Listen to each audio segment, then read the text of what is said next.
Mr. Chairman, I'm certain that Dr. Morales is coming.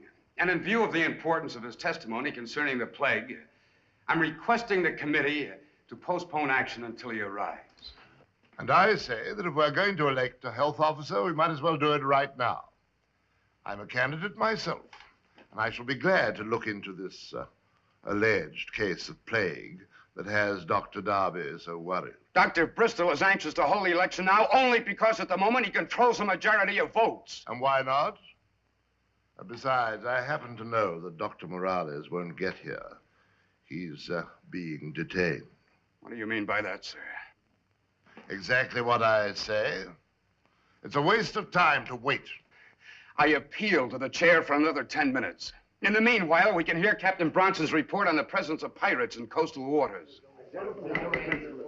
Dr. Darby's request for 10 minutes doesn't seem unreasonable to me, and I'm going to grant it. Let's hear from Captain Bronson first. Go ahead, Captain. Mr. Chairman, members of the council.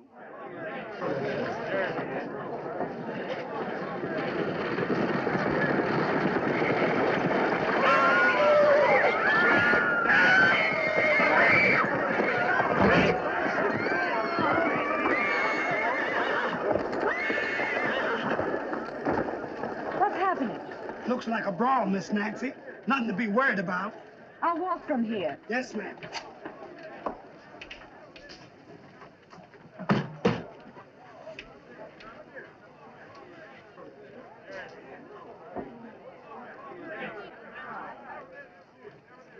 I'd hoped to speak to you before you left for Sangaree. Is it always your custom, Dr. Morales, to greet women while you're half naked? No, only when circumstances make it necessary. Nancy, in spite of our past differences, I want you to accept the position as a director of the Darby Company. Your father asked for that in his will. A directorship, under your guidance. Unless, of course, I prove such a failure that I lose my position. And that's exactly why I intend to become a director. I managed the plantations all during the war, and I've no desire to see you ruin them now. So if I have your very kind permission to continue managing that which is already mine, I'll go. Naturally, I will expect a regular accounting. For that, you must come to Sangaree. Is that a command or an invitation? Could I command you? An invitation, then. I'll accept. I trust you'll forgive the interruption, but I must remind Carlos he's already late for a meeting. Is there? Yes, I regret to say the man on the horse is your fiancé. We had a slight altercation. I'm taking him to his father for medical attention. Harvey Bristol is no longer my fiancé. Oh? May I say that I'm glad to hear that? That doesn't forgive you for fighting. Oh, but I don't need your forgiveness. Now tell me, if Harvey Bristol was supposed to accompany you to Sangaree, now you will need another bodyguard. May I offer my services? Forgive me, but Miss Darby already has a bodyguard. I did not wish to interrupt your business conversation, but I do not plan to give up my evening boat ride. I must say there seems to be no doubt about who won the argument. One rival a night is enough to dispose of. Now, let's get on to the meeting, Carlos.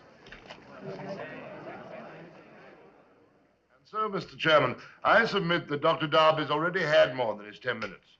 And I move that we proceed to the election of a health officer at once. I second the motion. I'm positive Dr. Morales and Mr. Thatch will be here. And I'm positive Dr. Morales will not be here. There's been delay enough. Please, gentlemen, order.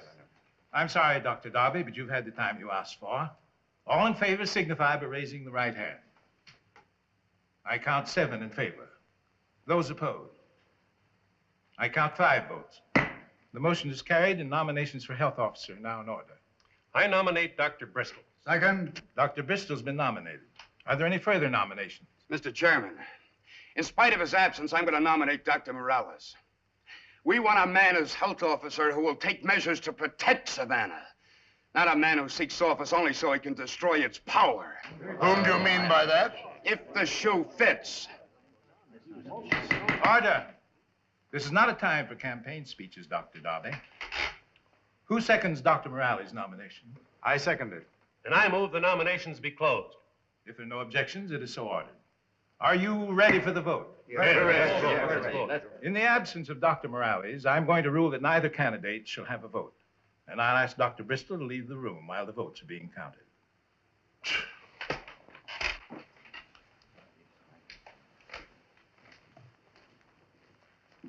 I can win without voting for myself.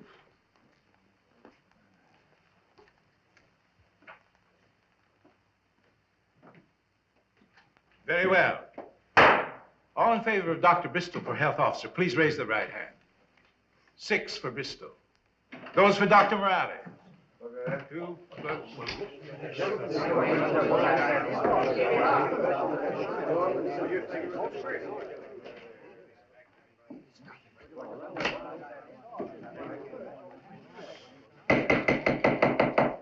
I'm sorry, Dr. Morales, but you'll have to retire at the anteroom while we vote on your name for health officer.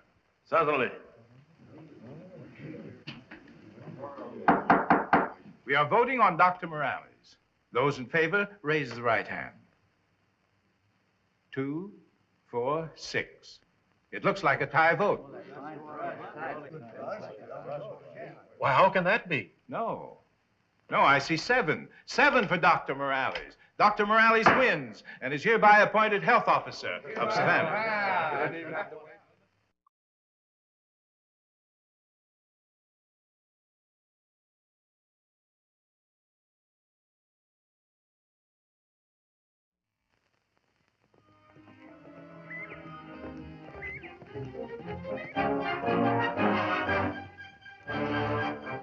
It's the biggest harvest the Derby Company has ever known. And the credit all belongs to you, Carlos. These 6 months under your management have been... Not my management, Roy. General Darby's. He knew that free men work harder than slaves.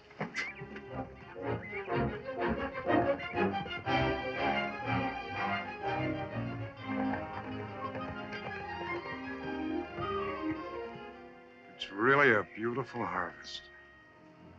The harvest means nothing until it reaches the London docks. You're thinking about the ships we lose to pirates. Yes. And also that the Derby Belle is sailing with a fortune. A few losses like that, the Derby Company will be bankrupt. Captain Bronson is a good man. He can be trusted. I wasn't thinking of Captain Bronson.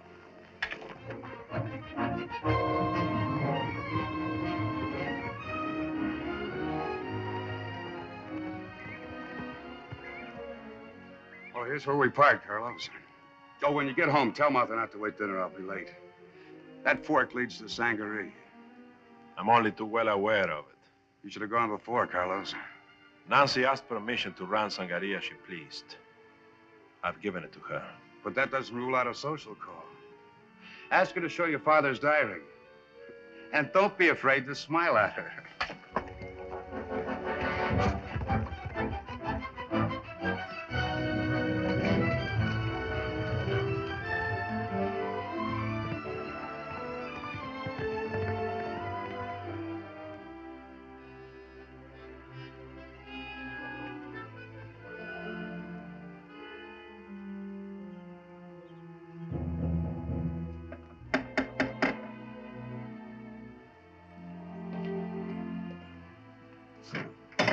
Sir? If Miss Darby is in, tell her that Dr. Morales is here and would like to see her. Yes, sir. If you'll wait in the study.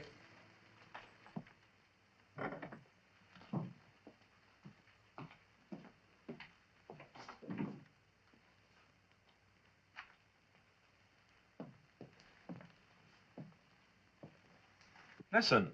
Yes, sir? Haven't I seen you before? I couldn't say, sir. Yes, your name's Priam. You were at the reception the night I arrived in Savannah. I thought you belonged to Mrs. Darby. I am a freedman, sir. I work where I am paid. Yes, of course. And these are very, very pleasant surroundings, huh?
You finally on at Sangaree with a visit.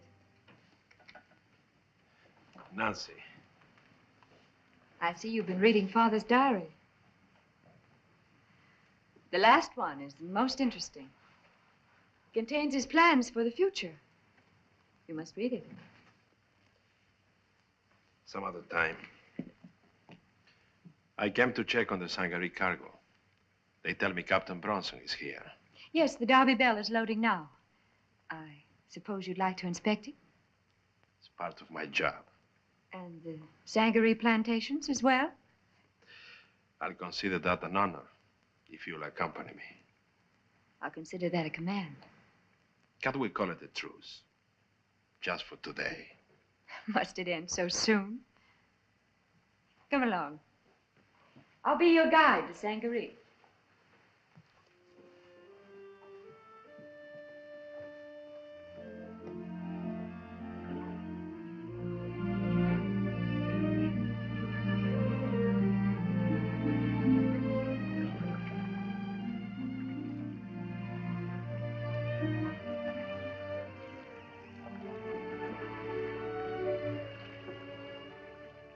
This acreage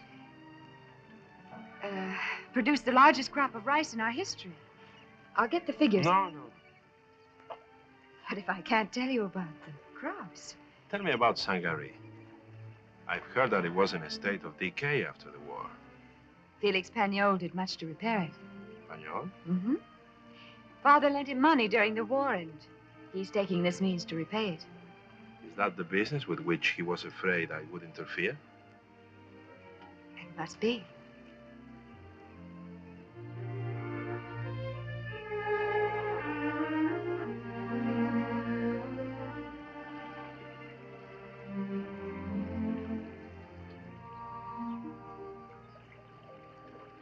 There's a warehouse.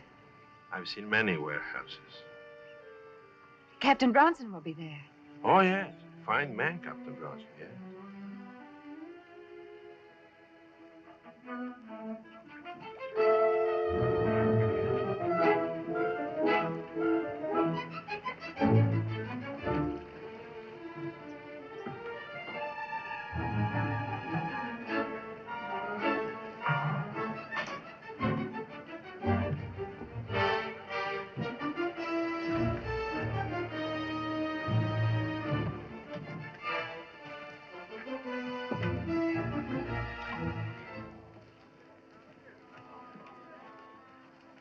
Now, I'd like to see the warehouse.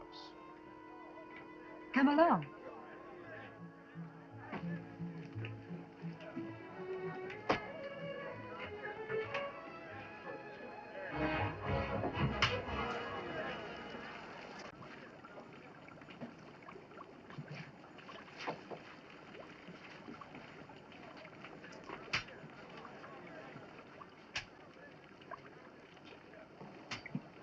This is something of yours we tried. Tobacco. Recognize it? Yes. There's quite a market for it, too. As a matter of fact, we plan to grow some more.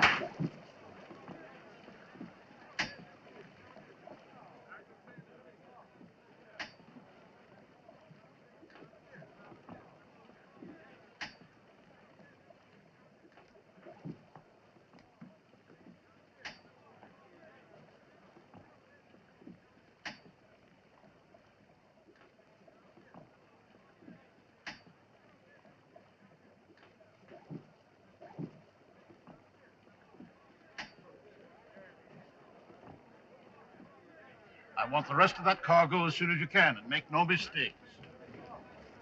Those hogs is the next. Keep them rolling. Captain Bronson. Captain? I'll be out of here within the hour. We'll pick up the tobacco at Darbyville, and I'll wait for the tide and head for the open sea. But what about the cargo at Savannah? Oh, those barrels on the dock are dummies. Empty. If there are any pirate spies in town, they'll be watching those barrels. By the time they'll find out they're nothing but decoys, the Derby Bell will be halfway to London. We'll clear the bar by midnight. Work before, work this time. You'll stay at Sangaree for dinner? I wish I could. Well, surely the Derby Company can spare you for one evening. I wasn't thinking of the company. There is so much to be done. You see, in spite of everything Roy and I have done, the plague keeps increasing. I have to be back tonight for a meeting. Of course. Forgive me for being so selfish. Selfish. Putting my own pleasure over the misfortunes of others. Carlos, I want to apologize. You don't have to. Father was right. It's not just the Darby Company. The hospitals, the schools. They all needed a stronger hand. Nancy, when the plague passes, Come back to Sangaree.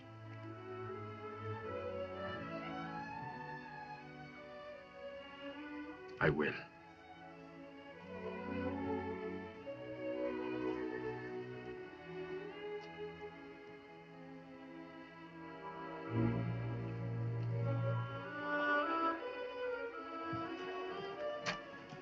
Captain Bronson, I've got to get to Savannah.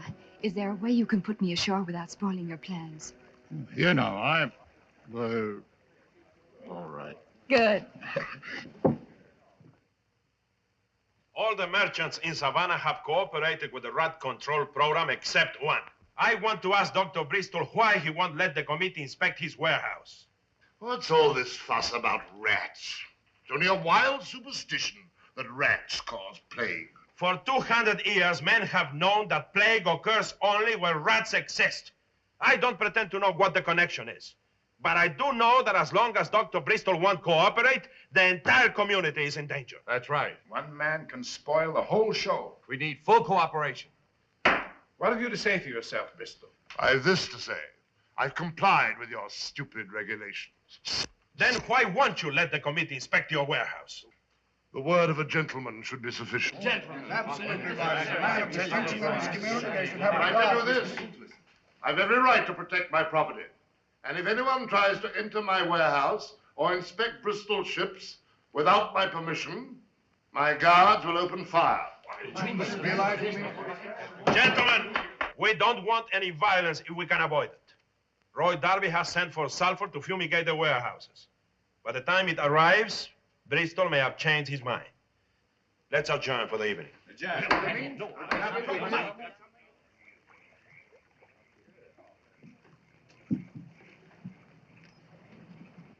I think Bristol is importing slaves illegally and keeping them in his warehouse. That's why he won't stand for inspection. That could be cause of plague. We ought to fire the warehouse. Bristol is... All that cargo on the Darby Pier is fake. We're supposed to be waiting for it to be loaded while the Darby Belle slips out to sea. You're sure of it? Well, the captain gets his information straight from the horse's mouth. We join the Frenchman at the mouth of the Wilmington and take the Darby Belle as she passes. The pilot already has the information. I could take a shot at him. No, we would lose our only chance of saving the Darby Belle. Did you stop Captain Bronson? There is one possibility. With the tide in, a light boat could cut through the marshes and gain 15 miles between here and the bay. That's probably what they're gonna do. Yeah. Get Billy and meet me at the sloop. I'll go by the Darby warehouse and get some powder and fuses. All right. How did the pirates know she was sailing? There is only one person. Get going.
Carlos, you startled me.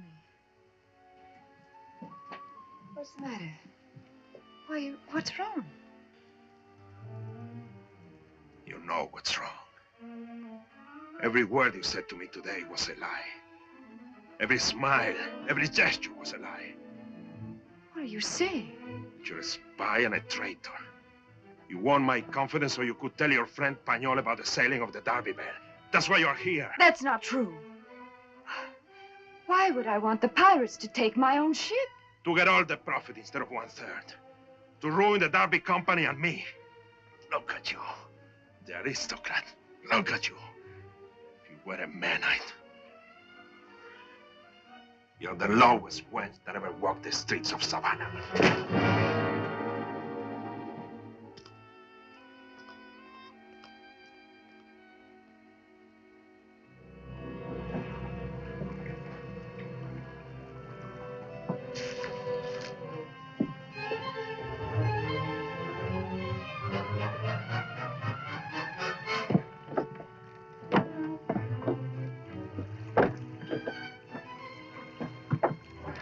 All right, Billy, let's go.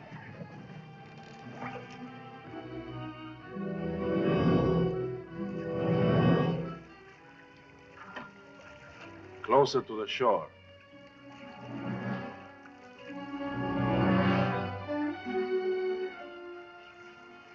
You know, Carlos, when those men talked about the Frenchman, they might have meant the name of their ship, not the captain. Who else would name his boat the Frenchman?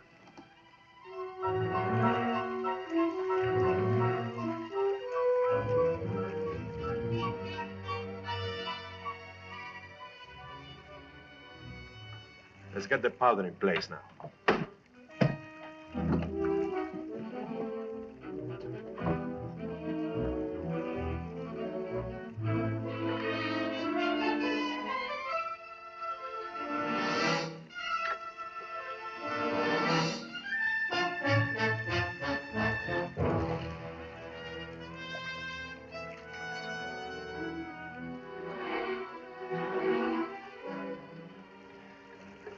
Set the fuses now.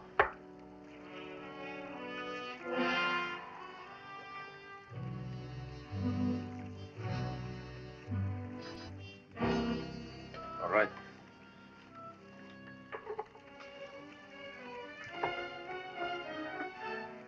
We'll ram the pilot midships and swing for it.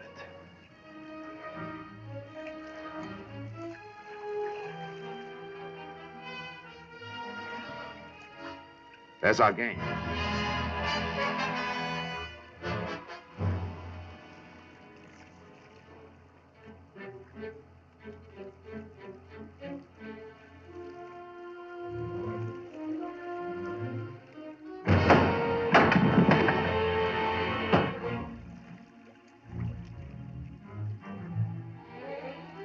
Ahoy! To a light there! Identify yourself or we open fire! Ahoy, the Frenchman! The Frenchman is! Who wants to know? Let's get rid of our coats.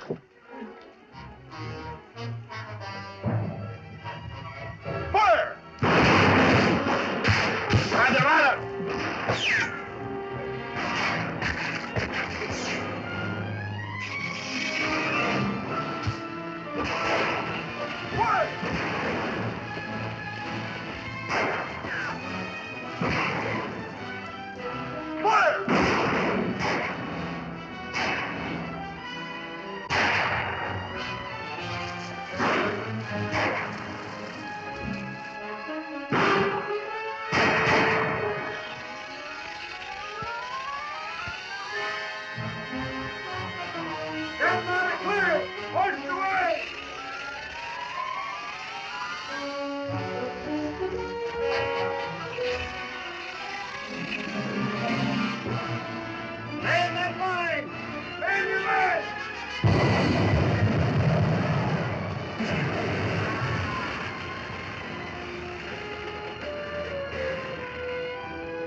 That's one fighter that will never sail again.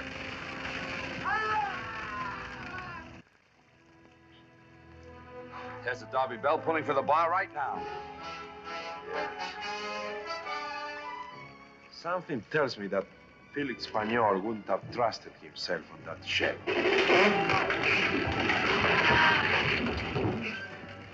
I think I know where to find him.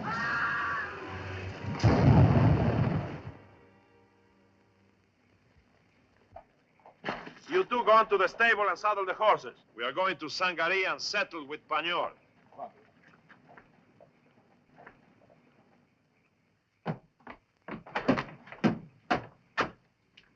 I thought you had left town for good. As usual, you are mistaken. A mistake I would like to see remedied.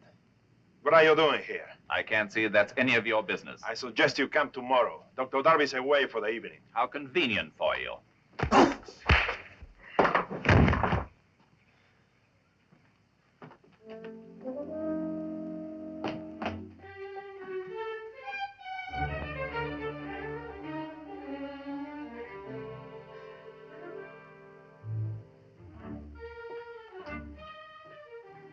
So you finally got home. Place has been like a tomb with Roy gone. I'm leaving again, right now.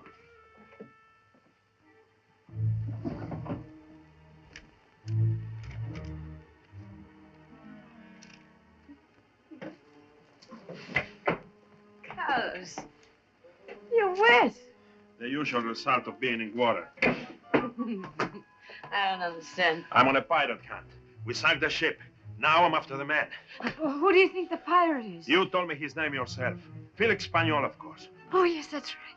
Pagnol and Nancy. Didn't I tell you the truth, didn't I? Yes, you were right, Martha. We are two of a kind. There is no place for us among the Darbys. Why couldn't you have learned that sooner? As soon as I've settled with a pirate, I'm going away. No. No, Carlos. Carlos.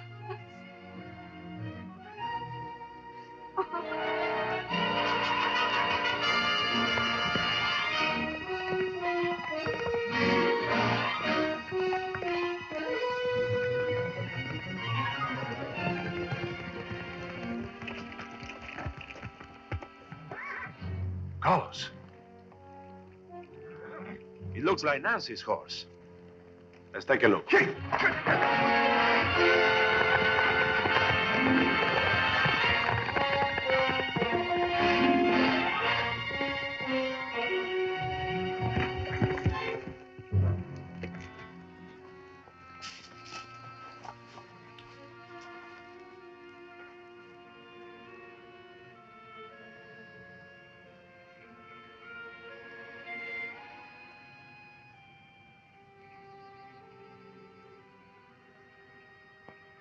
It's a head injury. Billy, I need my surgical kit. Gabe, find Roy and tell him to get to Sangaree as soon as possible.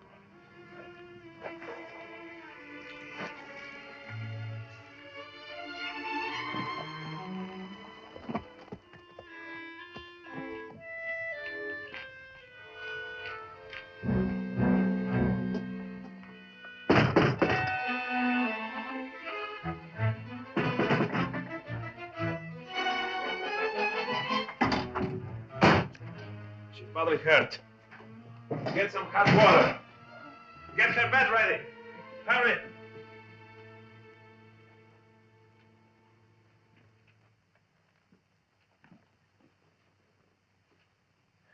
The scissors.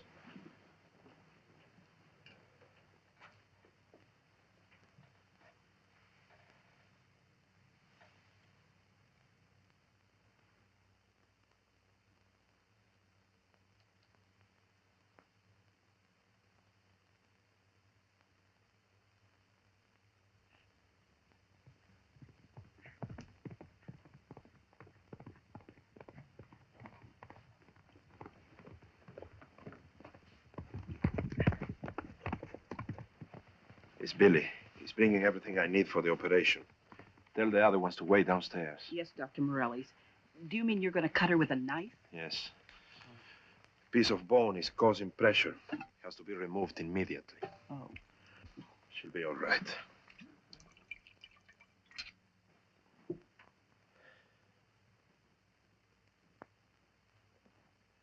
Tell Priam to come here. I may need him. He's not home. He went away. All right.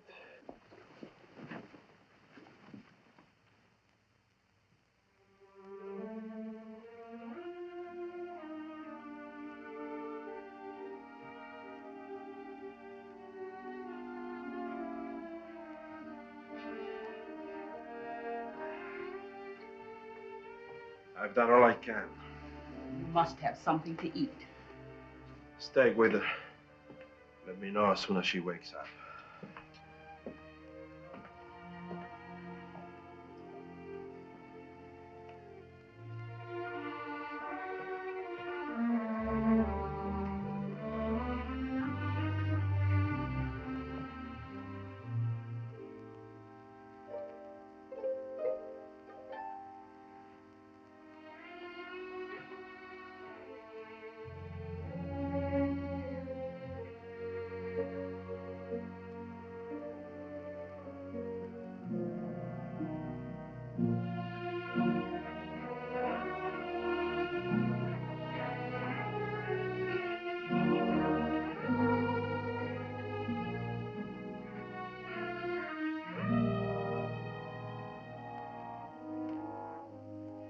Carlos.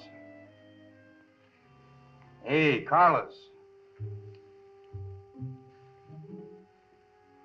Oh, Roy. Have you seen Nancy? She's asleep now. Carlos, how can I ever thank you? I don't deserve any thanks. Her accident was my fault. Roy, why didn't you tell me your father wanted Nancy and me to marry? He expected you to read it yourself. Don't you see that nothing could have been worse? There is a limit to the amount of dictation a woman will take, even from a man like Victor Darby. No wonder she's hated me so much. Hate you? What do you mean? It's true. But now I understand why. When she awakens, tell her that I forgive her and hope she forgives me. Why don't you tell her yourself? Because I'm leaving. And tell her also that I'm resigning as director of the Darby Company. Both of you can carry on without me. Carlos, I don't understand. You will, Roy. You will, in time. But right now, there is one last duty I want to perform. Felix Pañol must be in Savannah. And it's about time the country gets rid of him.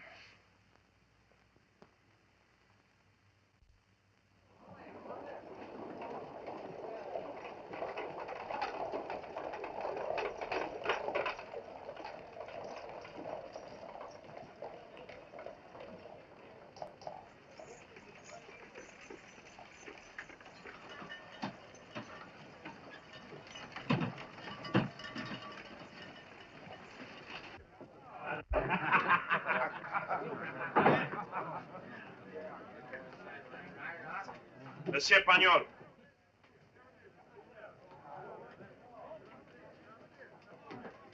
Ah, Dr. Morales. Don't tell me. I can read the thought in your eyes. You're about to challenge me, right? You saved me the trouble. Do you accept? Unfortunately, your impetuous friend Gabriel Thatch has already challenged me. Gabe has challenged you? And as a man of honor, I must give him satisfaction first. After I have disposed of him, I'm at your service, if you're still in the mood. Your friend will need a surgeon when I've finished with him. A fool, Gabe. That's what you are, a fool. Pañol has fought a dozen swamp duels and lived to brag about it. Then why are you so anxious to take my place? Because... Oh, no, my friend. You've had all the fun so far. Gabe. Pañol is mine. But you can act as my second. You don't understand. Especially since Monsieur Pañol is going to need the services of a surgeon when I finish with him. Carlos, we've been looking all over town for you. What's wrong? Just more of the same. We're ready to start firing sulfur in the warehouses as soon as you check our procedure. What about the Bristol warehouse? If he won't open his doors, we'll knock him down. All right, let's go. You see, my friend, you're a very busy man. You need someone like me to take care of these small details for you. Don't forget, be at Kings Island Landing at 8. All right.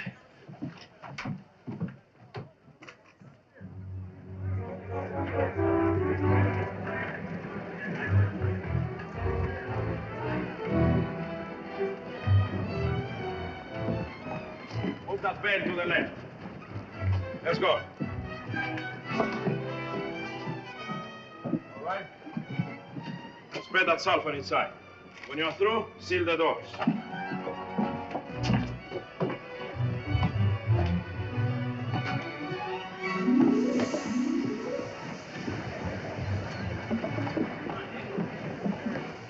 That takes care of every warehouse except Bristol's, and he's next. Are you coming to the Bristol warehouse? You will have less trouble with Bristol if I'm not with you. Besides, I have to attend an affair of honor. I'll be with you as soon as I can. Let's go, Billy.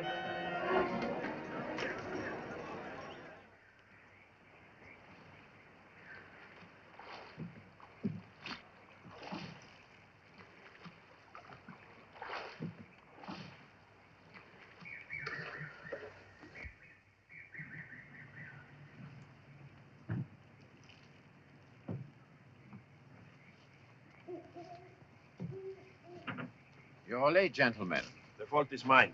I have serious duties in Savannah. My only wish is to finish this affair as soon as possible. As referee, Colonel, I suppose you have the weapons. Certainly. Since Monsieur Pagnol furnished the pistols, Mr. Thatch may choose first.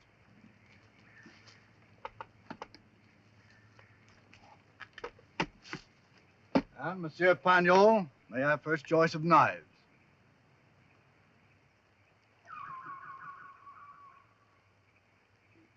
A well-balanced blade.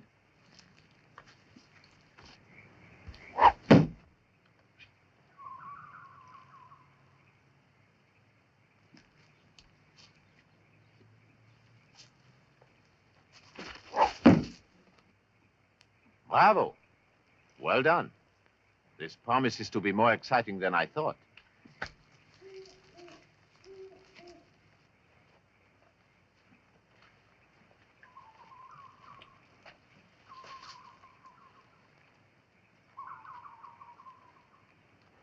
Will the gentleman listen to instructions?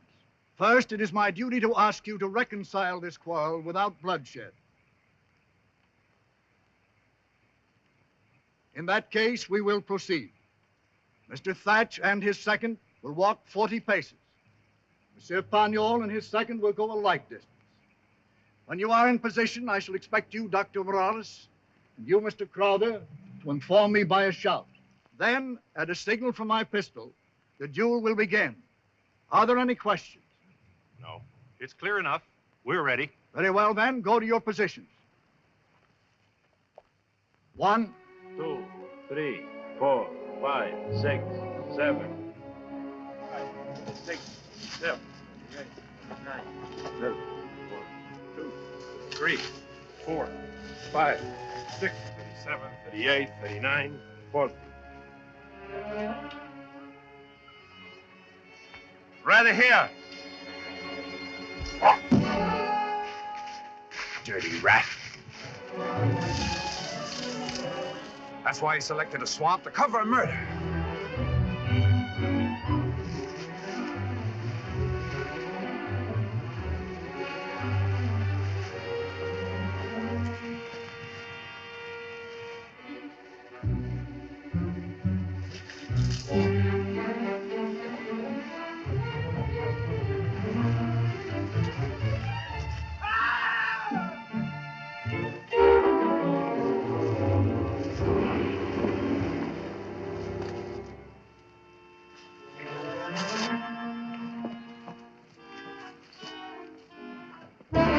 It's Brian. Well thrown knife, Gabe. I regret that I cannot allow Mr. Thatch credit for the throw. As you see, Mr. Thatch still has his knife in his hand.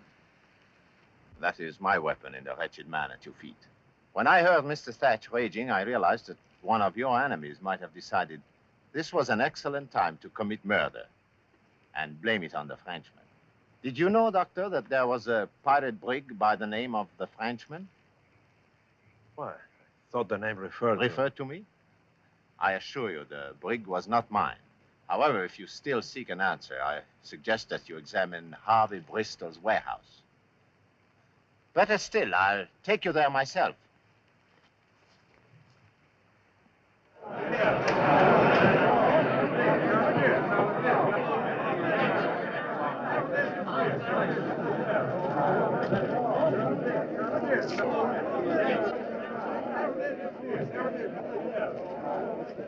I'm not going to wait any longer. Steady. Put down that gun, Bristol. We're going to clean up your warehouse just like the rest. Nobody's entering my warehouse. I'll shoot the first man who tries.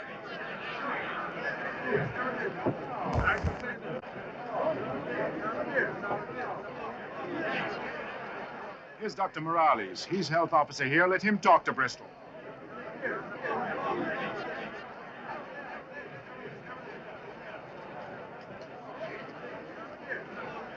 Gabe, talk to Bristol. Keep his attention.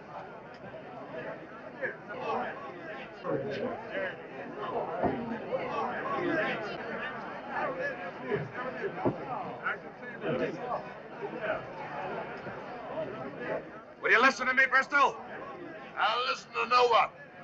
You've no right to trespass on my property. What are you afraid of? If your warehouse is clean, there's no harm inspecting it. I said nobody's entering this warehouse. And I mean that. Clear out, all of you.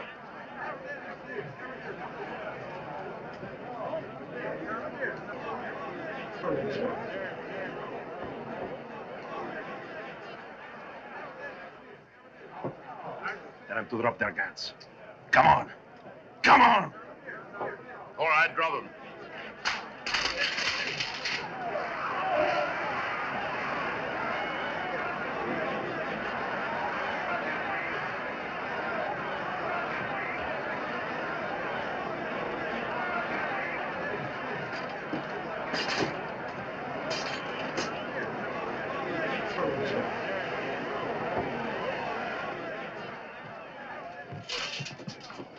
Look, this is Darby's stolen cargo.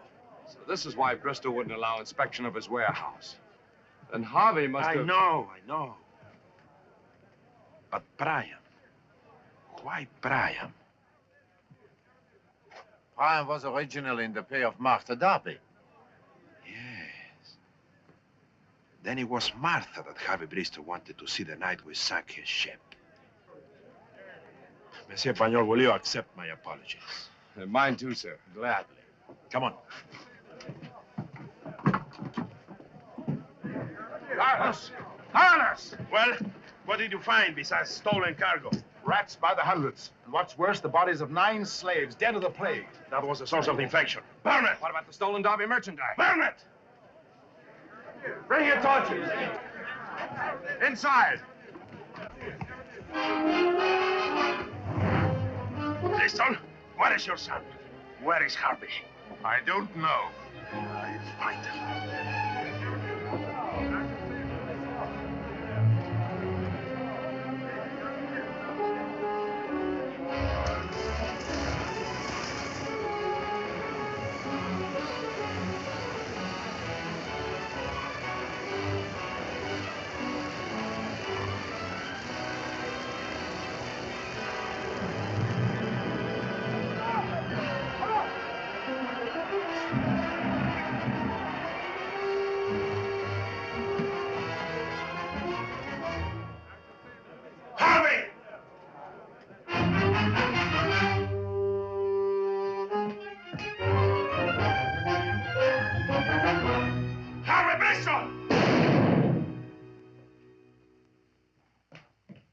Stay where you are, Curtis.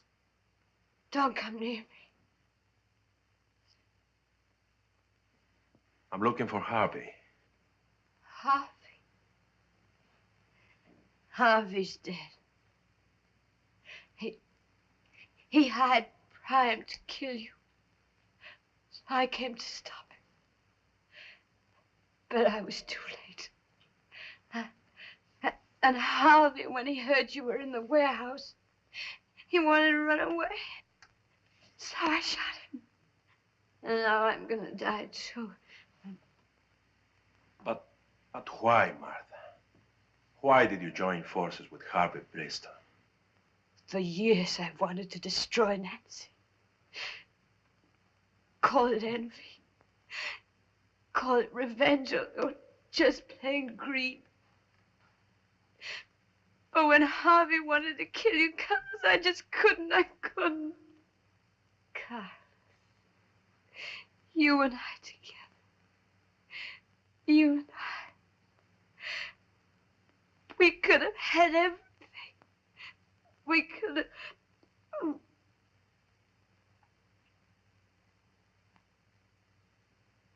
Roy. Roy. Oh, I've been a poor wife to you.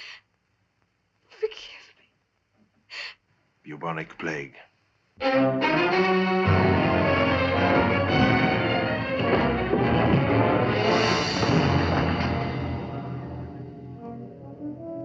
Don't touch her, Carlos. Roy. Nancy's waiting for you at Sangaree. Please go.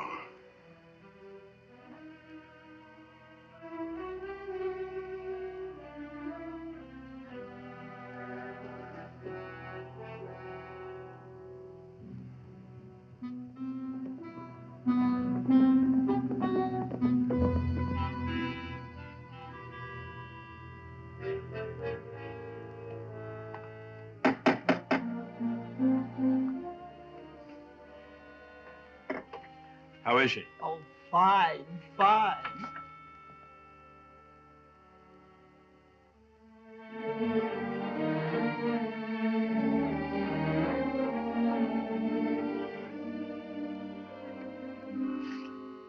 Carlos. You see? Your father understood the inevitable. He might have emphasized love a little more and business a little less. He was wise enough to let us find love for ourselves.